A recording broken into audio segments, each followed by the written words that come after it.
Hello साथियों, आप सभी का बहुत ही एक डाउट रहता है कि तैयारी कैसे करें, कहाँ से करें। कन्फ्यूजन ही कन्फ्यूजन रहता है कि ऑनलाइन पढ़ें ऑफलाइन पढ़ें, कि किस तरीके से कौन सी बुक लें, क्या करें। तो मैं आप सभी को बताना चाहूँगा, जहाँ आप ऑफलाइन की तैयारी कर रहे हैं तो वहाँ तो वो टीचर बता देंगे, आप इस बुक भी देंगे अच्छी, अगर कोचिंग होगी तो वो बुक भी देंगे। वरना जहाँ भी जाएंगे वो टीचर बता देंगे कि हम RS अग्रवाल पढ़ रहे हैं, लूसेंट की जीके पढ़ रहे हैं, आदित्य की या लूसेंट की हिंदी पढ़ रहे हैं, या रीजनिंग दृष्टि की या अरिहंत की रीजनिंग। तो जो भी है करंट अफेयर्स की कोई किताब, जो भी टीचर होगा वो करा के चलेगा ऑफलाइन में। ऑनलाइन में क्या होता है कि आपको कोई करा रहा हो किसी बुक से तो ठीक रहता है, वरना क्या है कि अपने वो नोट्स दे देते हैं, डाउनलोड कर लीजिए, लिख लीजिए। तो मैं यही बताने वाला हूँ कि आप अपनी तैयारी कैसे करें, ऑनलाइन या ऑफलाइन।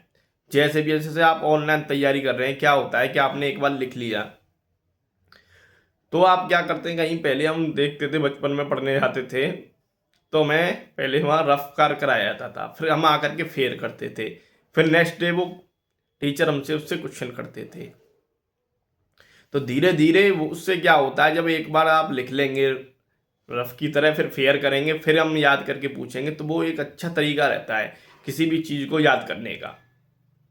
तो मेरा बेस्ट तरीका मैं आपको ये बताना चाह रहा हूँ कि आप ये काम कीजिए।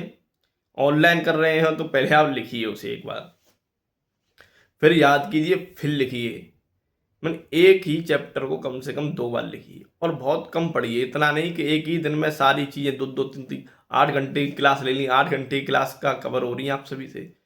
तो बहुत ही ये नहीं कि एक ही दिन में पढ़ना है, बहुत ही ज़्यादा सिलेबस नहीं है। अगर तैयारी करोगे 4 महीने में कवर हो जाएगा, अगर कंटिन्यू करोगे तो। ये नहीं कि कहीं से भी पढ़ने बैठ गए, जिसने कोई टीचर आया उसने कहा ये धमाकेदार सीरीज देखिए। तो आपको जो गुमराह करने वाले हैं, गुमराह कर रहे हैं लोग, उनसे बच के रहना है। सबसे बड़ी बात ये है, ये नहीं कि आप चले गए, आज मैराथन है 12 घंटे की, 14 घंटे की। मैं ये कह रहा हूँ 12 घंटे की मैराथन आपने दे दी, 12 घंटे में पूरा सिस्टम खत्म हो जाएगा एक तरीके से। अगर मैथ के क्वेश्चन कराओगे, अच्छा टीचर है, 1000-1200 क्वेश्चन आप करा दीजिए मैथ के, कितने आते हैं उसमें से आपके क्वेश्चन फंस जाएंगे 1000 क्वेश्चन में से। मैं कह और आप अगर आप एक ही दिन में पढ़ोगे तो ये 6 महीने या 4 महीने का जो कोर्स है वो एक दिन में कवर कर रहे हो, तो आप सोच सकते हो आपकी मानसिक क्षमता या क्या आपके साथ किया जा रहा है। तो मेरा ये तरीका है, आप सभी को बताऊंगा। एक थोड़ा सा चैप्टर पढ़िए, एक चैप्टर को 3 दिन में लेके चलेंगे। तो आप एक वो बना लीजिए कि हमें एक दिन में एक टाइम टेबल जरूरी है कि हमें इस दिन ये चैप्टर पढ़ना है, इस दिन ये पढ़ना है, इस दिन ये पढ़ना है। तो एक चैप्टर वाइज थोड़े थोड़े सवाल, हर चीज़ के थोड़े थोड़े क्वेश्चन पढ़िए। ऐसे ही रीजनिंग का है, ऐसे जी के रीजनिंग का सबसे ज़्यादा तैयारी कीजिए। रीजनिंग, हाँ रीजनिंग को आप टाइम दे दीजिए, क्योंकि रीजनिंग ऐसा है कि आती ज़्यादा क्वेश्चन आते हैं रीजनिंग के, और बार बार करते रहिए रीजनिंग को। अब हिंदी है, हिंदी और जी के जो ऐसा सब्जेक्ट है, जब बार बार आप लिखोगे उसे, माइंड में तैयारी करते रहोगे, प्रीवियस ईयर लगाओगे, तभी आपके बनेंगे। और किताबें लेते रहिए। किताबें मैं ये आपको सजेस्ट करूंगा, सबसे बढ़िया किताबें अगर आप जो भी लेना चाह रहे हो, जो भी आप पे बुक हैं उन्हीं से पढ़ाई पढ़िए। किसी भी बुक को लीजिए, किसी में कुछ अलग नहीं है, सारी बुकों में वही सारी चीज, सारी सेम व्यवस्था है। मेरे पास आप देख लेंगे, ऐसा शायद कोई मैथ होगा जो मेरे पास नहीं है, क्योंकि मैं खरीद सकता हूँ इसलिए मैंने ले परचेज कर रखे हैं आप सभी को। तो मैंने अपना अनुभव बता रहा हूँ। RS अग्रवाल का मैथ मेरे पास है, किरण का मैथ है, RS अग्रवाल का बड़ा वाला मैथ है, लूसेंट का मैथ है, और आदित्य रंजन सर का मैथ है। अभी मैंने उनका भी दिव्यास्त्र मैथ की बुक है, और राकेश यादव सर का भी मैथ की बुक है। तो ये सारी मैं एक चीज़ बता रहा हूँ आप सभी को कि किताबों से सामने सारी व्यवस्था एक ही है। अगर सिपाही लेवल के लिए आप तैयारी कर रहे हैं तो ज़्यादा बड़ा लेवल नहीं लेके चलना है। RS अग्रवाल मैथ से आपका काम चल जाएगा, लूसेंट की जीके से आपका काम चल जाएगा, एक UP जीके ले लीजिए, और लूसेंट की हिंदी या आज तक पब्लिकेशन की हिंदी से, दोनों में से किसी एक से आपका काम चल जाएगा। ऐसे ही रीजनिंग के लिए कोई भी आप पे बुक है, कैसी भी बुक है, उससे आप सभी का काम चल जाएगा।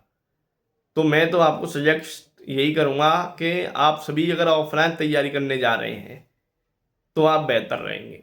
ऑनलाइन जो एक्स्ट्रा बच्चे तेज होते हैं वो तो ऑनलाइन से भी वैसे भी कवर कर लेंगे कुछ क्लासों से देख देख। ऑनलाइन में मैं ये कह रहा हूँ आप सभी का थोड़ा सा टाइम का जो रहता है सिस्टम, आप पढ़ रहे हैं क्या पढ़ा रहे हैं, जब ऑफलाइन जाएंगे तो आमने सामने आपको पता चलेगा कि बाजू वाला बच्चा हमारा क्या कर रहा है, हम कितने पीछे हैं, कहाँ पढ़ रहे हैं, मास्टर के सीधे संपर्क में रहेंगे, तो बहुत अच्छी चीज़ें रहती हैं। एक बार ऑफलाइन लीजिए फिर ऑनलाइन लेके देखिए, तो ऐसा नहीं कि ऑनलाइन बुरा है, लेकिन ऑफलाइन तैयारी सही रहती है और ऑनलाइन भी बढ़िया है, जो घर बैठे माध्यम है अच्छा है, लेकिन तैयारी ये नहीं है कि कहीं से भी बैठ के पढ़ने के लिए एक कोर्स खरीद लीजिए, कोई दिक्कत नहीं रहती उसमें। परचेज करोगे तो उसमें लगातार कंटिन्यूस क्लास चलाएंगे, वही क्लास लीजिए कम कम समय की, तो निरंतरता ही सफलता की कुंजी है। हर चीज़ को दो दो तीन तीन बार जब रफ और फेयर मैंने बताया जैसे हम पहले करते थे वो ही तरीका अपनाना है। बहुत ही कम 4 घंटे से कम 4 घंटे नॉर्मल आप पढ़िए उससे, जो ऑनलाइन फिर आप 4 घंटे से रिवाइज करने के लिए लिखिए दोबारा, फिर उसे याद कर लीजिए 2 घंटे, बस इतना टाइम निकाल लीजिए। मैं कह रहा हूँ 4 घंटे जब वहाँ से लिख रहे हो, 2 या 3 घंटे भी उसे लिखने में टाइम दे दोगे, 2 घंटे में आपका वो लिख जाएगा, 2 घंटे याद करने, 8 घंटे आपके लिए बेस्ट रहेंगे। और आराम से रनिंग पे भी ध्यान दीजिए, रनिंग क्योंकि 1-2 महीने में तैयार नहीं हो पाती, कुछ बच्चों की ये पिछली भर्ती भी आपने देखी होगी, कितने ही युवा फेल हुए इसमें। तो आप अपनी तैयारी उस हिसाब से कीजिए, सारी चीज़ें लेके चलिए शुरू से लास्ट तक, और मुझसे जुड़े रहिए। मैं भी आपको बहुत अच्छे नोट्स देने वाला हूँ जो मेरे पास हैं, और शायद वो अगर आपने वो कर लिए तो वो परीक्षा में सेम ही ज़्यादातर क्वेश्चन उससे मिलते जुलते आएंगे। जय हिंद, जय भारत।